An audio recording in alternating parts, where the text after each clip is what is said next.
परमेश्वर ने हम सभी के जीवन में जोड़ा। मेरे प्रियो, हम सभी आशा करते हैं कि आप बहुत अच्छे होंगे और भले चंगे होंगे। इस ऐसे समयों में भी परमेश्वर अपने बच्चों की बहुतायत से अच्छे से वो अपने बच्चों का ख्याल रखता है मेरे प्रियो। और धन्यवाद करते हैं क्योंकि आप सदा हमसे जुड़े रहते हैं। और आइए आज की इन बातों को शुरू करने से पहले, प्रभु की उपस्थिति में जाने से पहले हम एक छोटी सी प्रार्थना के साथ इसकी शुरुआत करेंगे। हम सभी अपने आंखों को बंद करेंगे और प्रभु से कहेंगे और उसे धन्यवाद देंगे। मेरे परमेश्वर पिता प्रभु जी, तुझे धन्यवाद की भेंटों को देते हैं मेरे पिता प्रभु, क्योंकि आप ही इसी योग्य है मेरे राजा। प्रभु जी, हम सबों को प्रभु जी आपने संभाले रखा। यीशु धन्यवाद करते प्रभु, इस सुबह के वक्त में प्रभु जी आप हमारे साथ होते हैं। प्रभु धन्यवाद करते हैं मेरे परमेश्वर प्रभु जी। हर एक नया दिन प्रभु एक नई आशीष प्रभु और नई बातों को प्रभु लेकर आता है। प्रभु आपका धन्यवाद करते प्रभु जी, धन्यवाद करते हैं प्रभु आपके बलिदान के लिए प्रभु जी, जो आपने हमारे लिए दिया मेरे परमेश्वर। अपने इकलौते पुत्र को देकर प्रभु अपने प्रेम को प्रकट किया मेरे प्रभु जी।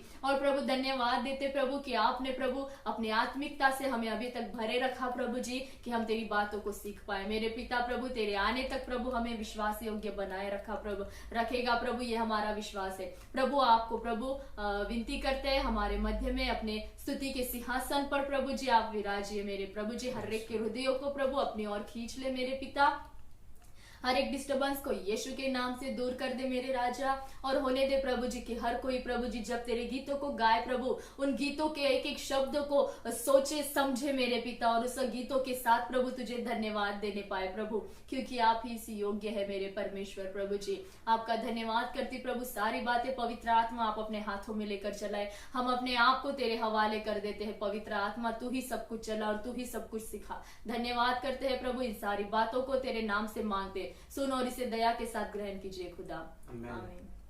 आइए मेरे प्रियो, हम सभी मिलकर गीतों के साथ परमेश्वर की महिमा को करेंगे। हम लोग गाएंगे तारीफ तारीफ मिलके करो सारे तारीफ। जैसे कि हम सभी लोग जुड़े हुए हैं, तो आइए हम सभी मिलकर परमेश्वर की तारीफ करेंगे, क्योंकि हम जानते हैं परमेश्वर ने हम सबों को क्या किया है, बनाया है। भजन संहिता में लिखा हुआ है, हम अपने पवित्र शास्त्र में भी पढ़ते कि परमेश्वर ने हमें अपने स्वरूप में बनाया है। उसने हमें बहुत ही भयानक और अद्भुत तरीके से हमें बनाया है। हम उसी के स्वरूप में बने हुए हैं और इसके लिए हम परमेश्वर की तारीफ करेंगे। हम जानते हैं कि हमें परमेश्वर ने पापों से छुड़ाया है, किसी ने नहीं परंतु वही यीशु, क्योंकि पवित्र शास्त्र हमें बताता है कि कहीं पर भी यीशु के सिवा कोई भी नाम नहीं दिया गया है जिससे हम उद्धार को पा सकते हैं, जिसके द्वारा हम अपनी पापों की क्षमा को पाते हैं। इस बात की हम तारीफ करके परमेश्वर को महिमा को देंगे, क्योंकि परमेश्वर ने हमें उस आत्मिक मृत्यु से बचाया है मेरे प्रियो। हम जानते हैं कि परमेश्वर ने अपनी जान को देकर शैतान का खुल्लम खुल्ला उस क्रूस पर तमाशा किया है। पौलुस इस बात को हमें बताते हैं और हम धन्यवाद के साथ परमेश्वर को इस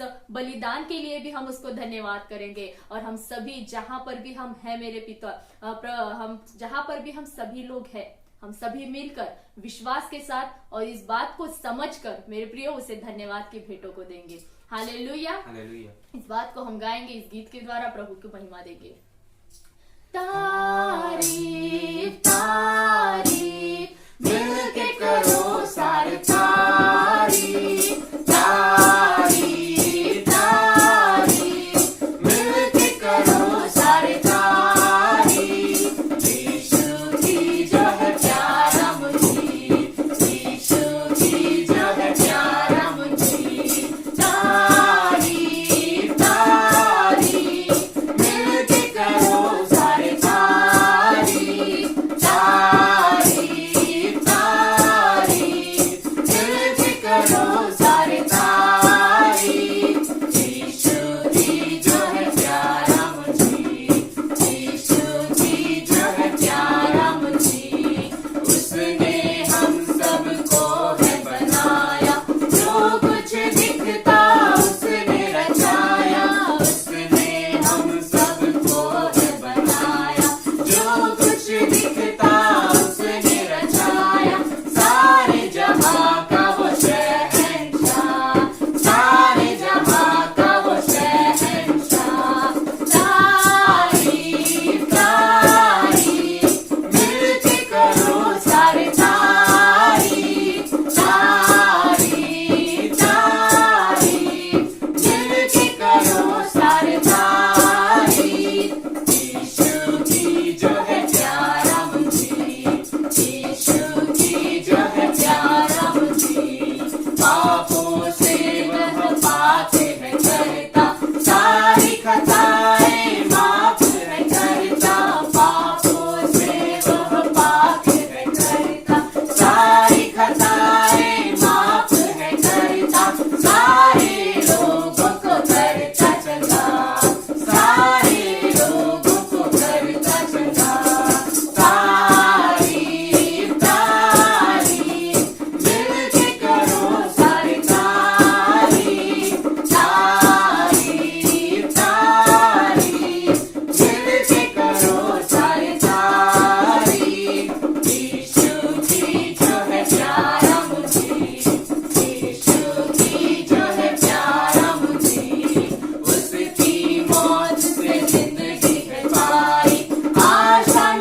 परमेश्वर की महिमा को किया है और हमने तारीफ को किया है प्रभु की। और आइए एक और गीत के साथ हम प्रभु की महिमा करेंगे। हम लोग गाएंगे जय जयकार यीशु तेरे नाम की जय जयकार, क्योंकि हम सभी जानते हैं कि हमारे परमेश्वर ने हमें पापों से छुड़ाया है। तो हम सदा उसी को महिमा देंगे और सदा हम उसी की जय जयकार करेंगे। आमेन। सभी मिलकर हम इस गीत को तेरी जय जयकार यीशु जय जयकार, तेरी जय जयकार करे, तेरी जय जयकार यीशु जय जयकार, तेरी जय जयकार करे। हाथों को उठाकर कहे, ताली बजाकर कहे, हाथों को उठाकर कहे, ताली बजाकर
प्रभु जी, तेरी जय जयकार करते हैं मेरे Yes, Prabhu it ji. is. प्रभु हम नाच के गा कर कहते हाँ, हैं प्रभु, पिता। क्योंकि मेरा सुना यीशु है। जिंदा है प्रभु। हाँ, हम पिता। नाच के गा कर कहेंगे मेरे पिता, क्योंकि जिंदा है। यीशु तू ही वो नाम है प्रभु जो हमारे पापों को क्षमा किया Yes, प्रभु। Lord. ओ प्रभु जी, तेरे नाम को हम जय जयकार देते हैं मेरे Yes, पिता Jesus. प्रभु। तेरी जय गाते प्रभु, तेरी होसन्ना गाते हैं Yes, मेरे Lord. राजा। यीशु तू महान है प्रभु, Yes, तेरे Lord. नाम को धन्य कहते हैं मेरे पिता Hallelujah. प्रभु, क्योंकि प्रभु तूने प्रभु हम सबों के पापों को धोया। ओ यीशु तेरा धन्यवाद करते हैं मेरे पिता प्रभु। तू इकलौता ऐसा मेमना बना प्रभु जो मेरे पापों को उठा कर लेकर गया यीशु। ओ प्रभु हम जितना भी प्रभु तुझे धन्यवाद दे प्रभु कम है मेरे प्रभु। Yes, Jesus. हम अपने आप को तैयार करते हैं प्रभु प्रभु। उस मेमने के लिए प्रभु जी, उस स्वर्ग राज्य में तेरी आराधना करने के लिए प्रभु Yes, जी। Lord. हम तुझे धन्य कहते हैं मेरे परमेश्वर राजा। और Yes, तेरी yes. स्तुति करते प्रभु, तेरे नाम की जय जयकार करते हैं प्रभु, हाँ, पिता। तेरे नाम की महिमा करते हैं यीशु। Hallelujah Jesus, hallelujah Jesus. धन्य धन्य यीशु नाम, स्तुति के योग्य यीशु नाम। हर एक जुबान ये गाएगी, यीशु पवित्र है। धन्य धन्य यीशु नाम, स्तुति के योग्य यीशु नाम। हर एक जुबान ये गाएगी, यीशु पवित्र है। यीशु पवित्र है। यीशु पवित्र है। यीशु पवित्र है। मेरा यीशु पवित्र है। हालेलुया आमीन। हालेलुया आमीन। हालेलुया आमीन। हालेलुया आमीन। मेरे पापों को धो दिया परमेश्वर का निर्दोष निंदा। हर एक जुबान ये गाएगी, यीशु पवित्र है। मेरे पापों को धो दिया परमेश्वर का निर्दोष निंदा। हर एक जुबान ये गाएगी, यीशु पवित्र है। यीशु पवित्र है। यीशु पवित्र है। यीशु पवित्र है। मेरा यीशु पवित्र है। हालेलुया आमीन। हालेलुया आमीन। हालेलुया आमीन। हालेलुया आमीन। स्वर्गदूत और सारी सृष्टि पुकारते एक ही नाम को। हर एक जुबान ये गाएगी, यीशु पवित्र है।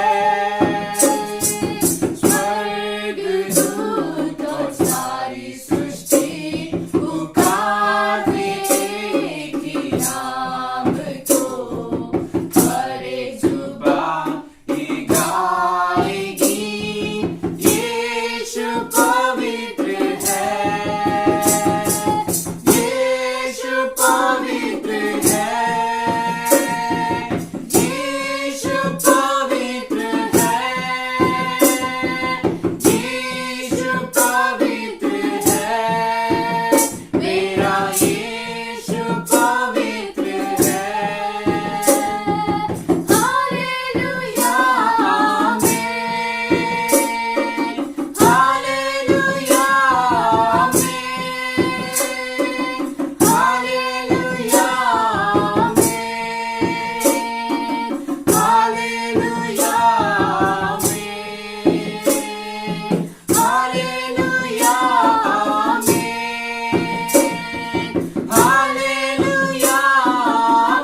प्रभु यीशु।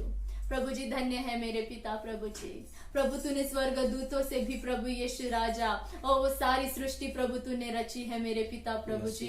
तूने स्वर्ग दूतों का भी मन्ना प्रभु हमें खिलाया प्रभु, स्वर्ग का प्रभु जी भोजन प्रभु हमें खिलाया प्रभु हमें जो प्रभु, क्योंकि तूने कहा प्रभु यीशु मैं जीवन की रोटी हूँ, स्वर्ग से उतरी रोटी हूँ प्रभु, जो मुझ में से खाता है पीता है वह कभी भूखा और कभी प्यासा ना होगा मेरे राजा। ओ धन्यवाद पिता, धन्यवाद प्रभु यीशु। और तेरे नाम की जय जयकार करते हैं और राजाओं के राजा यीशु मसीहा जय जयकार करते हैं प्रभु जी। प्रभु तूने सागर से भी ज्यादा गहरा सा प्रभु प्रेम किया मेरे पिता प्रभु, तेरे प्रेम को प्रभु हम नाप नहीं सकते मेरे परमेश्वर पिता। और प्रभु जी तेरा नाम प्रभु सदा ऊंचा रहे प्रभु जी। तूने प्रभु अपनी जान को देकर प्रभु जी तीसरे दिन जीवित होकर प्रभु अपने आप को तूने महान बना दिया प्रभु, तूने अपनी महिमा को भी छोड़ दिया प्रभु हमारे लिए प्रभु। ओ प्रभु ये कैसा प्रेम है प्रभु जी तेरा यीशु। धन्यवाद प्रभु जी, पर्वतों से भी ऊंचा प्रभु तेरा प्रेम है प्रभु यीशु राजा। प्रभु ऐसा तेरा प्यार है प्रभु जी, और तेरे प्यार को हम समझे मेरे प्रभु यीशु राजा, तेरे बलिदान को हम समझे और राजा तुझे महिमा देते हैं प्रभु जी, तेरी स्तुति करते हैं प्रभु, तेरे नाम को प्रभु हम जय जयकार को देते हैं यीशु। Hallelujah Jesus, hallelujah lord Jesus. सागर से भी गहरा, पर्वत से भी ऊंचा, तारों से भी ज्यादा प्यार है तेरा। सागर से भी गहरा, पर्वत से भी ऊंचा,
धन्यवाद करते हैं मेरे प्रभु यीशु, इस सुबह के वक्त में प्रभु जी अपनी उपस्थिति के लिए प्रभु यीशु तेरे नाम की जय जयकार करते हैं प्रभु। इस सुबह के वक्त प्रभु हम तुझसे दुआ करते हैं प्रभु जी।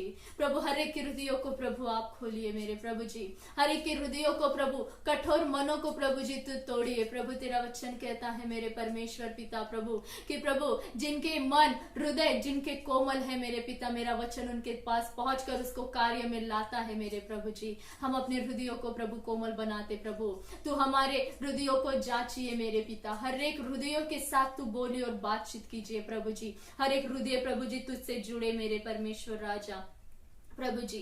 वचनों के द्वारा तू हमसे बोल और बातचीत कर, हमारी आंखों को खोल प्रभु जी, हमारे कानों को तू खोल दे मेरे राजा यीशु। तेरी बातों को हम समझे प्रभु, तू हमसे क्या कहना चाहता है प्रभु। हर एक को व्यक्तिगत रीति से प्रभु जी आप जांचिए मेरे पिता प्रभु, ताकि हम प्रभु अपने आप को ग्रहण योग्य बनाए प्रभु तेरे प्रभु जी। यीशु धन्यवाद करते प्रभु, हमारी स्तुति आराधना को आपने ग्रहण किया। पवित्र आत्मा आपका बहुत आयत से धन्यवाद करते, हम सबों को एक मन होने के लिए आपने मदद किया और हमें चलाया। पवित्र आत्मा आपका बहुत आयत से धन्यवाद करते। पवित्र आत्मा हर एक क्षण पवित्र आत्मा आप हमारे साथ बोलिए और बातचीत कीजिए। पवित्र आत्मा हम तेरे बिना कुछ भी नहीं कर सकते, ना तेरे उन वचनों की बातों को समझ सकते हैं मेरे प्रभु जी। पवित्र आत्मा हम आपसे मदद मांगते हैं, आप हमें गाइड कीजिए। पवित्र आत्मा आपका धन्यवाद करते सारी बातों के लिए प्रभु, अपनी उपस्थिति को दिया धन्यवाद करते प्रभु। आगे के वचन प्रभु जो भी अंकल बताते प्रभु जी, उन्हें भी अपने हाथों में ले प्रभु, और जो तू चाहता है वही प्रभु तू हम तक पहुंचने दे यीशु। तेरा धन्यवाद करती सारी बातों के लिए। इस विनती को प्रभु नासरी यीशु के नाम में मांगते हैं प्रभु, सुन और दया के साथ ग्रहण कीजिए खुदा, आमीन।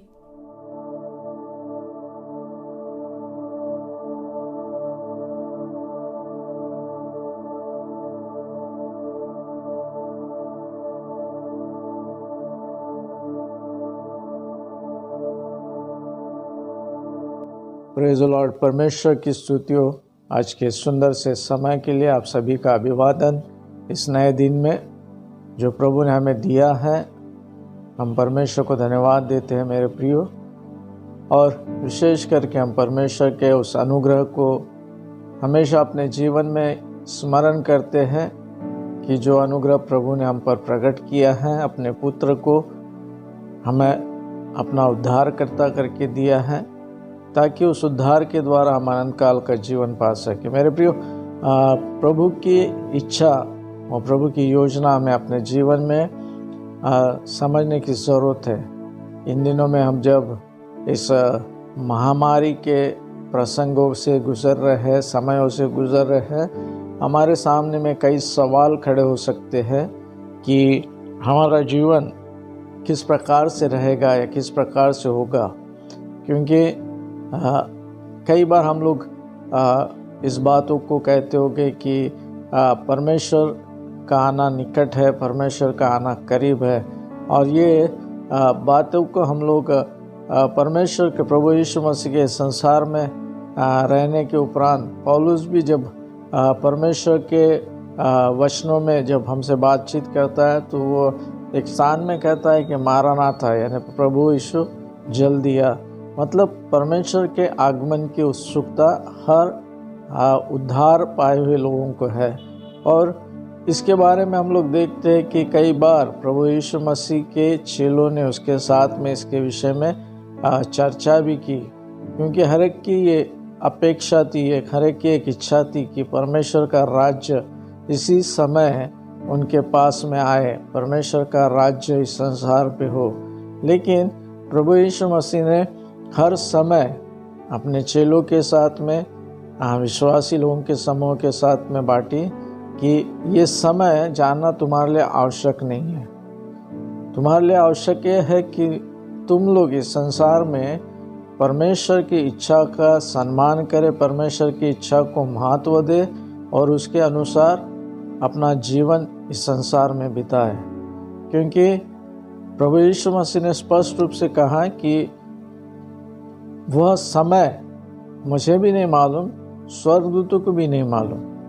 हाँ, जिसको जानने की इच्छा अब उस समय के लोगों ने की थी। कई लोगों ने उससे पूछा कि ये राज्य कब आएगा। कई लोगों ने पूछा कि क्या इसी समय तो अपने राज्य की स्थापना करेगा। सो ये सारी बातों का उत्तर प्रभु यीशु मसीह ने दिया कि इसे सिवाय पिता के और कोई नहीं जान सकता, क्योंकि पिता के पास में वह समय निर्धारित किया है, नियुक्त किया गया है कि कब प्रभु का आगमन होगा। और इसलिए जब प्रसंग को हम लोग देखते हैं, जब समस्या को हम देखते हैं, तो उस समय हमें लगता है कि प्रभु का आना जल्द है। ये बात सही है कि प्रभु का आगमन का समय निकट आ रहा है, लेकिन उसके विषय में प्रभु यीशु मसीह मत्ती रचित सुसमाचार में, मरकुस में, लूका में उसके विषय में लिखता है। तो हम लोग आज परमेश्वर के वचनों में से उन्हीं बातों को समझने की कोशिश करेंगे, क्योंकि हमें अपने धैर्य को खोना नहीं है। हमें एक अच्छा विश्वास के साथ में अपने आप को मजबूत करना है, ताकि मेरे और आपके जीवन में उस परमेश्वर के बातों को हम लोग देख सकें और हमारा विश्वास कमज़ोर ना हो। और यहाँ पे हम लोग मत्ती रचित सुसमाचार में के उसके 24वें अध्याय में प्रभु यीशु मसीह जब अपने चेलों के साथ में यरूशलेम में उस मंदिर से जब निकल के जा रहा था, और उसके चेलों ने, बाइबल बोलती है कि उसके चेलों ने उसको उस मंदिर के बारे में बताया, उसके पास आए और उसके मंदिर के रचना के विषय में उससे बात की। तो प्रभु यीशु मसीह ने उनसे कहा, 24वें अध्याय के 2 आयत में उसने उनसे कहा, तुम ये सब देख रहे हो ना, मैं तुमसे सच कहता हूँ कि यह पत्थर पर पत्थर भी ना छूटेगा जो ढाया न जाएगा।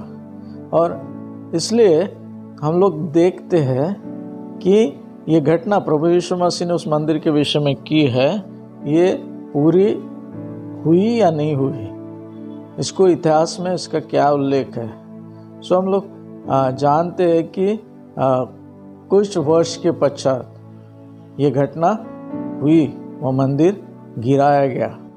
सो परमेश्वर के वचनों में कई भविष्यवाणियों के विषय में लिखा गया है, जो भविष्यवाणियाँ परमेश्वर के द्वारा इस संसार में होने वाले घटनाओं के विषय में आगाह करने के लिए बताई गई है।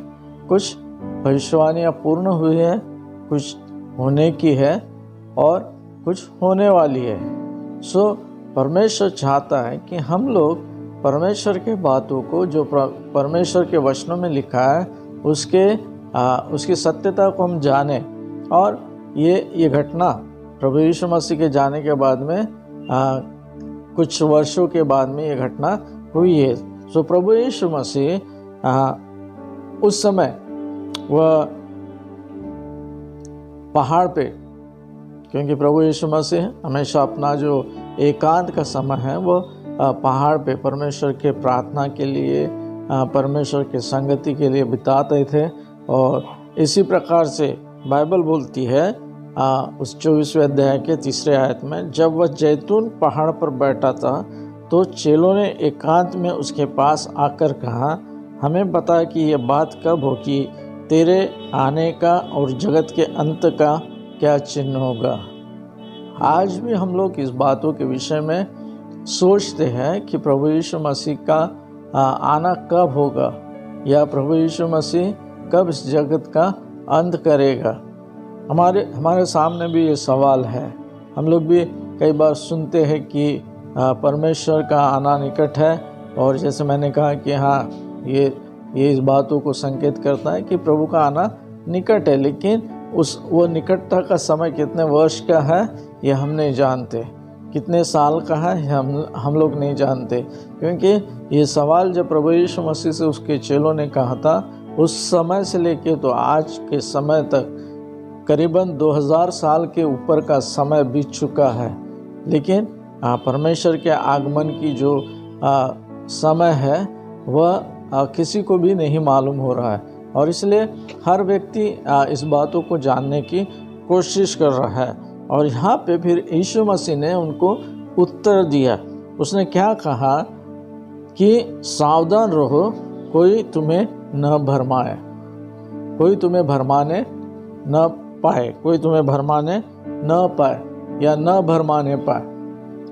प्रभु यीशु मसीह विश्वासी लोगों को, जो परमेश्वर का भय मानने वाले लोग हैं, उनसे कह रहा है कि तुम्हें सावधान रहना है।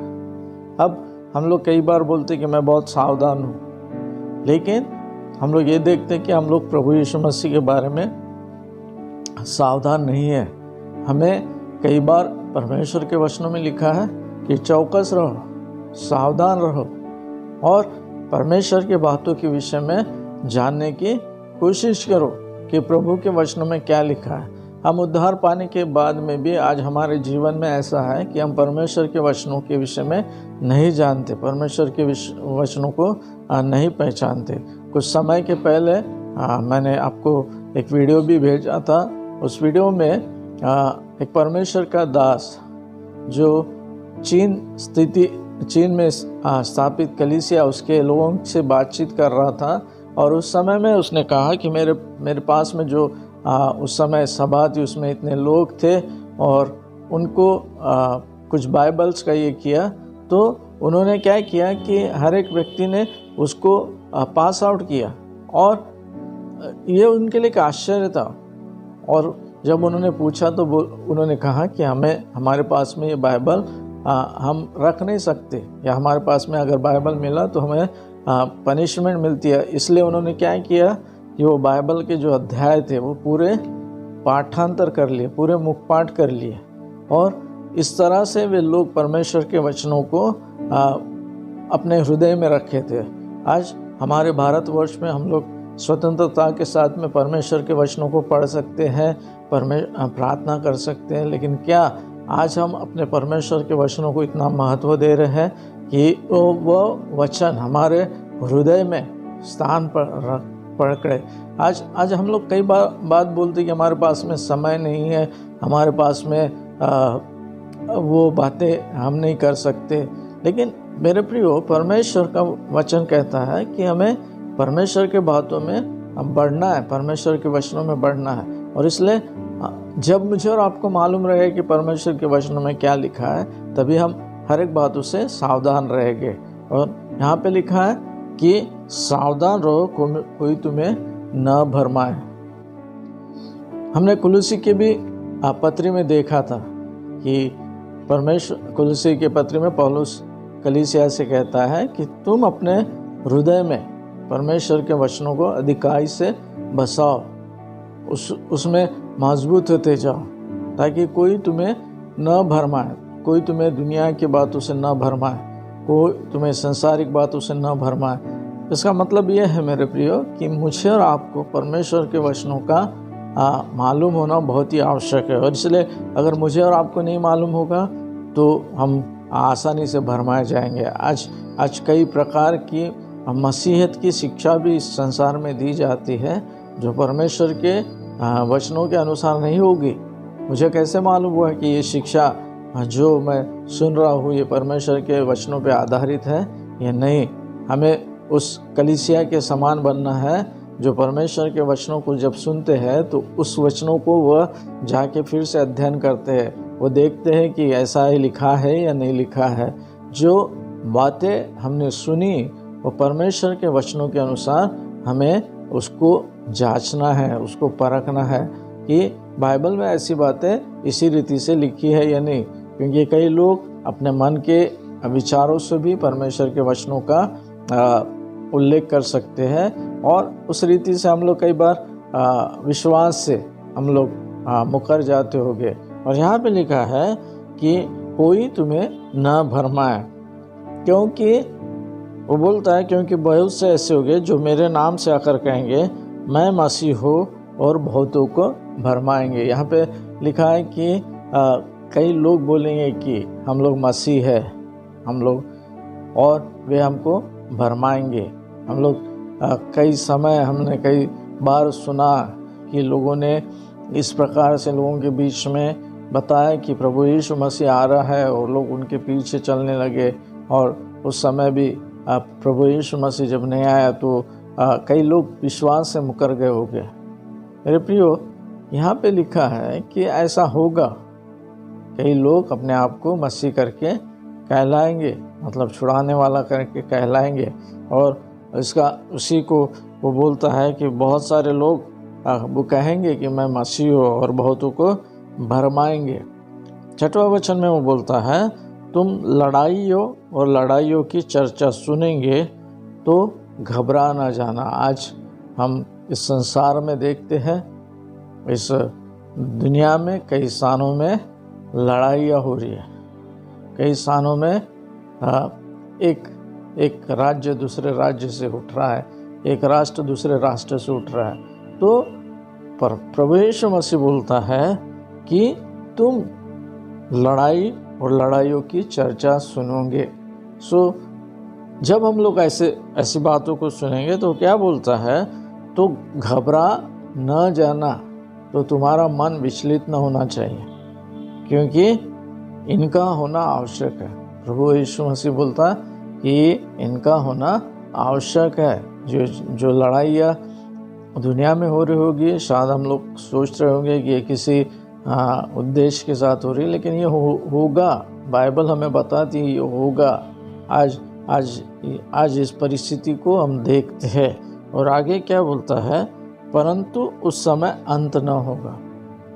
जब लड़ाइयाँ होगी तो अंत न होगा। ये प्रभु के उस बताए हुए बातों के अनुसार है कि राष्ट्र पे राष्ट्र उठेंगे। और ये देख रहे हैं, आज हम मिडल ईस्ट में देख रहे हैं, कई स्थानों में हम लोग देख रहे हैं। और आगे में बोलता है, क्योंकि जाति पर जाति और राज्य पे राज्य चढ़ाई करेगा और जगह जगह अकाल पड़ेंगे और भूकंप होंगे। यहाँ पे लिखा है कि जाति पे जाति, मतलब एक जाति दूसरे जाति से लड़ेगी। और समय बहुत ही निकट है मेरे प्रियो, जब हम देखेंगे। आज हम लोग मिडल ईस्ट में जो देखते हैं उसमें सिया सुन्नी इनका युद्ध हो रहा है। कई लोगों का इस प्रकार से जो अलग जाति है वह जातियों में आपस में लड़ाई हो रही है। हमारे भारतवर्ष में भी ऐसी परिस्थिति आने वाले दिनों में आ सकती है मेरे प्रियो, कि जाति पे जाति उठेगी और राज्य पे राज्य चढ़ाई करेगा, राज्य पे राज्य चढ़ा करेगा और जगह जगह अकाल पड़ेंगे। आज हम लोग सुनते हैं कई स्थानों में अकाल पड़ता है, बहुत से जगह पे अकाल पड़ता है और भूकंप भी हो गए। हम लोग कई बार सुनते हैं कि भूकंप का जो परसेंटेज है वो बढ़ रहा है। भूकंप प्रति दिन प्रति वर्ष बढ़ रहा है। कहीं ना कहीं भूकंप का छोटा मोटा जो झटका है वो लोगों को लग रहा है। मतलब परमेश्वर बोलता है कि भूकंप भी होंगे। और जब ये भूकंप होंगे तो परमेश्वर क्या बोलता है, 8वें वचन में बोलता है, ये सब बातें पीड़ाओं का आरंभ होगी। मतलब ये सब बातों के समय में जब होते रहेगी तब पीड़ाओं का आरंभ होगा।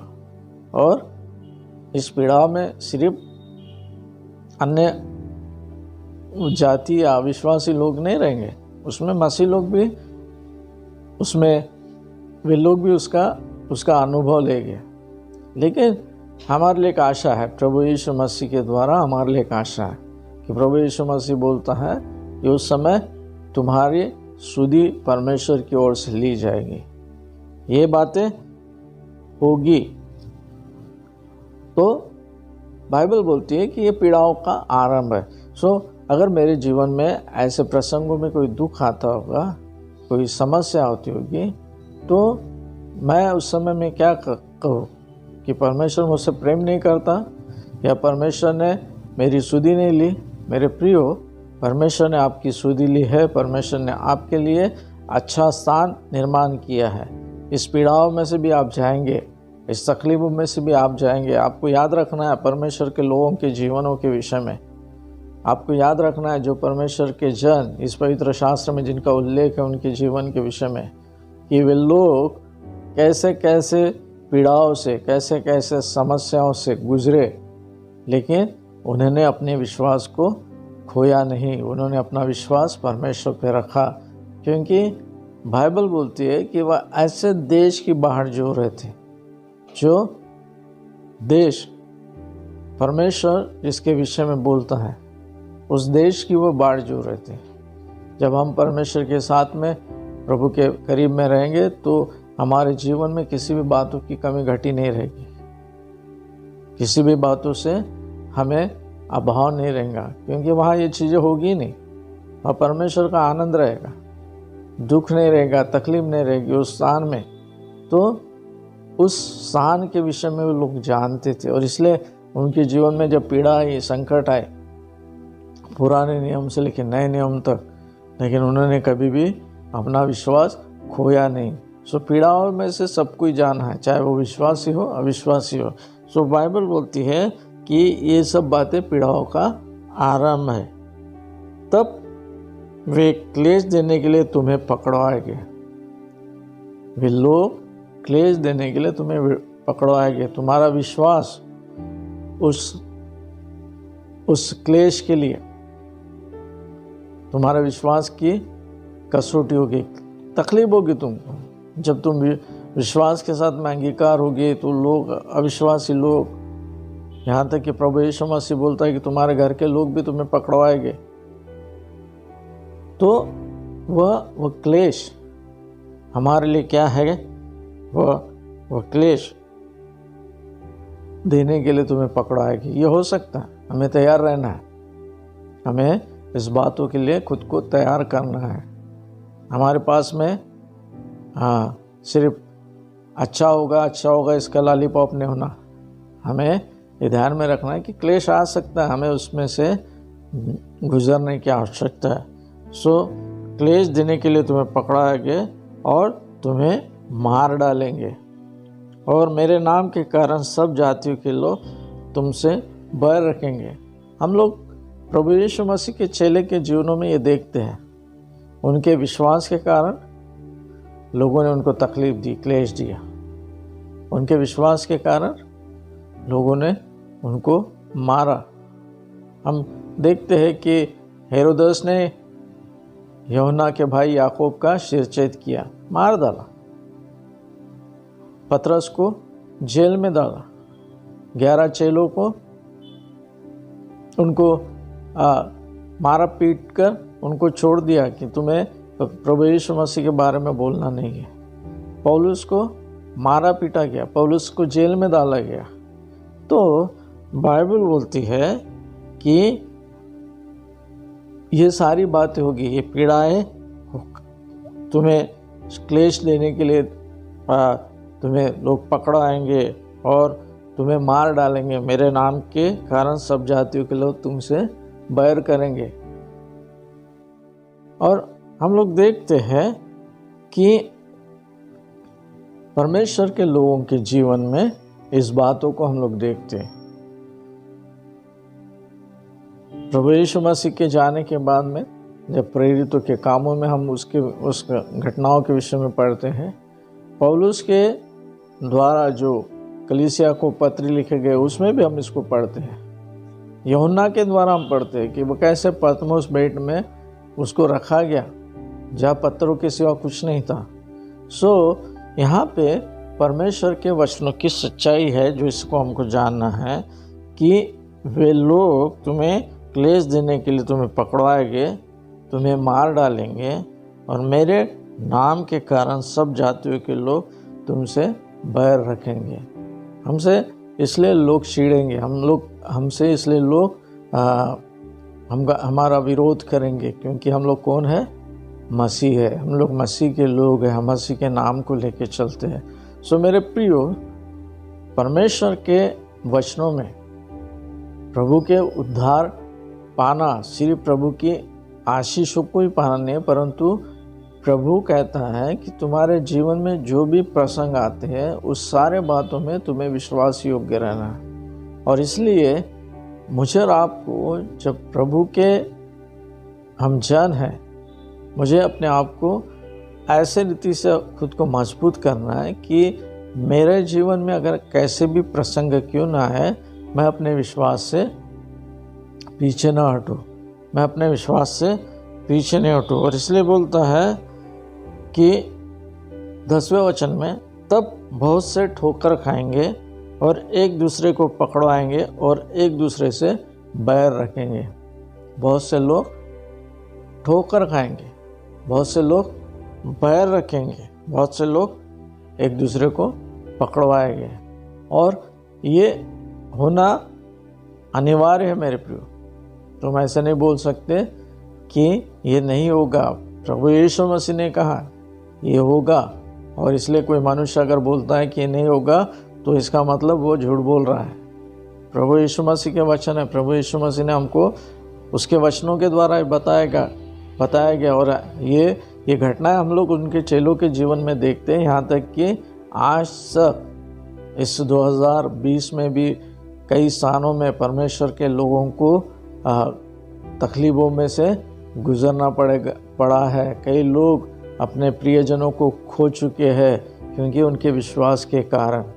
वे लोग विश्वास से मजबूत थे, इसलिए कुछ लोगों ने जो विश्वास में कमज़ोर रहते हैं वे लोग अपने आप को बचाने के लिए, इसमें लिखा है कि एक वो ठोकर का कारण बन सकते, वह एक दूसरे को पकड़वा सकते और एक दूसरे से बैर रख सकते हैं। ऐसे लोगों को प्रभु की शिक्षा को ध्यान में रखना है। जैसे प्रभु ने कहा कि अपने बैरियों को लिए प्रार्थना करो, उनको क्षमा करो। प्रभु यीशु मसीह ने खुद स्वयं के जीवन के द्वारा जिन लोगों ने उसे पकड़ाया था उन्हें क्षमा किया। स्तिफनुस को देखते हैं, स्तिफनुस ने जो लोग उसको पथरवाह कर रहे थे उन्हें उसने क्षमा किया। पौलुस को देखते हैं, पौलुस का विरोध करने वाले को पौलुस ने क्षमा किया। सो प्रभु हमें सिखाता अपने जीवन के द्वारा कि जब हमें सताया जाएगा, जब हमें तकलीफ़ों से गुजरना पड़ेगा, तो हमें उनका द्वेष नहीं करना, उनके विरोध नहीं करना, परंतु उनके लिए प्रभु से प्रार्थना करना है, उनके लिए उनको क्षमा करना है। और आगे में लिखा है, अधर्म के बढ़ने से बहुतों का प्रेम ठंडा पड़ जाएगा। आज कई बार विश्वासी लोग, जिनका विश्वासी जीवन अच्छी रीति से शुरुआत होता है, कुछ दिन के बाद में हम देखते हैं कि उनके विश्वास में कमज़ोरी आ जाती है। वो इस कारण होती है मेरे प्रियो कि जो अधर्म वो कलीसिया में भी देखते हैं, उस अधर्म के कारण उनका प्रेम क्या हो जाता है, ठंडा हो जाता है। कलीसिया में परमेश्वर नहीं चाहता कि कलीसिया में ऐसे प्रकार से लोग रहे, इसलिए प्रभु कलीसिया को बार बार उसका अपने वचनों के द्वारा उसको सही करने की कोशिश करता है। लेकिन वह बातें तभी आपके जीवन में पूर्ण हो सकती है जब आप परमेश्वर के वचनों को महत्व देंगे। तो बाइबल लिखता है कि कई लोगों का प्रेम ठंडा हो जाएगा, लेकिन आगे में बोलता है, परंतु जो अंत तक धीरज धरे रहेगा उसी का उद्धार होगा। अंत तक जो धीर रखेगा उसी का उद्धार होगा। जो आखिरी तक प्रभु के बातों पे भरोसा करते रहेगा उसी का उद्धार होगा। और 14वें वचन में उसने लिखा है कि और राज्य का ये सुसमाचार सारे जगत में प्रचार किया जाएगा कि सब जातियों पर गवाही हो, तब अंत आ जाएगा। अभी भी कई स्थान ऐसे हैं जहाँ पे परमेश्वर का वचन सुनाया नहीं गया, परमेश्वर की बातें लोगों को नहीं मालूम, लेकिन प्रभु यीशु मसीह बोलता है कि राज्य का सुसमाचार सारे जगत में प्रचार किया जाएगा। चाहे वो रिमोट एरिया हो, चाहे वो ऐसा स्थान हो जहाँ पे लोग जा नहीं सकते, उस स्थान में भी परमेश्वर के वचनों का प्रचार किया जाएगा और तब सब जातियों पे गवाही होगी और तब अंत आ जाएगा। सो मेरे प्रियो, हमें ध्यान रखना है कि मैं और आप जिन्होंने प्रभु से उद्धार पाया है उन्हें परमेश्वर के बातों में बढ़ना है, अपने विश्वास को मजबूत करना है। चाहे दुख हो, चाहे संकट हो, उन हर एक बातों में उनको परमेश्वर के ऊपर में भरोसा रखना है, प्रभु से लिपटे रहना है, प्रभु से प्रेम करना है। और तभी बाइबल बोलती है कि जो अंत तक टिका रहेगा, जिसका विश्वास अंत तक टिका रहेगा, उसी का उद्धार होगा। सिर्फ मेरे मुंह से बोलने से मेरा उद्धार नहीं होगा। वह शुरुआत है मेरे उद्धार की, लेकिन मेरा जीवन है उस उद्धार के अनुसार जब चलने रहेगा और मैं हर प्रसंगों में प्रभु पे विश्वास करते रहूँगा, तब मेरे उद्धार की शाश्वती रहेगी। और वह समय जो परमेश्वर कहता है कि राज्य का सुसमाचार हर उन स्थानों में पृथ्वी पर सुनाया जाएगा, और तब परमेश्वर का उस आना पूर्ण होगा।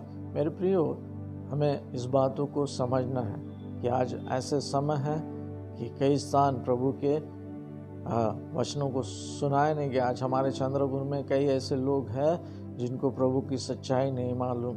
ऐसे कई लोग हो गए जो प्रभु के बारे में नहीं जानते हैं। तो इनको सुसमाचार सुनाने का सुसमाचार सुनाने का कार्य वो किसी और को नहीं, परंतु आपको दिया गया, आपको प्रभु ने यहाँ पे रखा है। सो हमें इस बातों के लिए तैयार होना है कि मैं अपने जीवन में इस प्रभु के सुसमाचार को लोगों तक पहुँचाऊँ, ताकि प्रभु का उद्धार वो लोग पाए। या वो उद्धार भी नहीं पाते हैं, उनके ऊपर में गवाही के स्वरूप में वो सुसमाचार रहेगा कि प्रभु का सुसमाचार उन्होंने सुना है। और इसलिए मेरे प्रियो, अपने आप को हमें तैयार करना है, चाहे ये लॉकडाउन हो, लेकिन हमको प्रार्थना करना है और प्रभु के बातों को लेके आगे बढ़ना है। प्रभु आप सबको आशीष दे। प्रभु आपके जीवन में अपने कार्य को करे, और आप किसी भी प्रसंगों से नहीं घबराइए मत। परमेश्वर के वचनों को हमेशा महत्व दे अपने जीवन में। चाहे हो सकता है इस समय हम लोग एक दूसरे के मिलते नहीं होंगे, हम लोग सिर्फ ऑनलाइन मैसेजेस सुनते होंगे, लेकिन हमारे लिए ज़रूरी है कि प्रभु का वचन हमसे क्या बोलता है। प्रभु आप सबको आशीष दे। हम लोग प्रार्थना करेंगे। प्रभु जी, तेरे सच्चाई के द्वारा तो हमारे जीवन में अपने कार्य को करना चाहता है, और इसलिए प्रभु तूने हर बात हमारे सामने में प्रकट की है। प्रभु हम चाहते हैं कि हमारा जीवन उस विश्वास के योग्य बने, ताकि तेरे बातों के ऊपर में हम लोग भरोसा करें। और इस दुनिया में जब हम रहते हैं प्रभु जी, तेरे इच्छा का हम आदर करें, सम्मान करें, और तेरे इच्छा के अनुसार, क्योंकि जब तू इस संसार में उठा लिया गया, तूने अपने चेलों से कहा कि जाओ सारे जगत में जाके सुसमाचार सुनाओ। मेरे प्रभु जी, हमें भी आपने सुसमाचार सुनाने का कार्य सौंपा है, जबकि आज भी हम लोग कई बार अपने ही बारे में सोचते हुए अपने घर में बैठे रहते हैं। लेकिन प्रभु आपसे प्रार्थना करते हैं कि हमारे अंदर में वह बातें तो फिर से जागरूक करता है कि हम लोगों को जाके तेरे नाम का सुसमाचार सुनाए, और प्रभु वे उद्धार के मार्ग को पाए। प्रभु हम धन्यवाद देते हैं हमारे जीवन में आपका उद्धार देने के लिए, हमसे प्रेम करने के लिए। प्रभु हम तेरे उद्धार के अनुसार चलने की कोशिश करना चाहते हैं, ताकि हम तेरी इच्छा को पूर्ण कर सकें। प्रभु हम तेरा फिर से एक बार धन्यवाद देते हैं। तो हमारी सुधि लेता है, हमें अपने वचनों के द्वारा हमसे बातचीत करता है, ताकि हम विश्वास में कमज़ोर न हो, परंतु विश्वास में मजबूत हो प्रभु जी, ताकि वह आनंद काल का जीवन हमें मिल सके।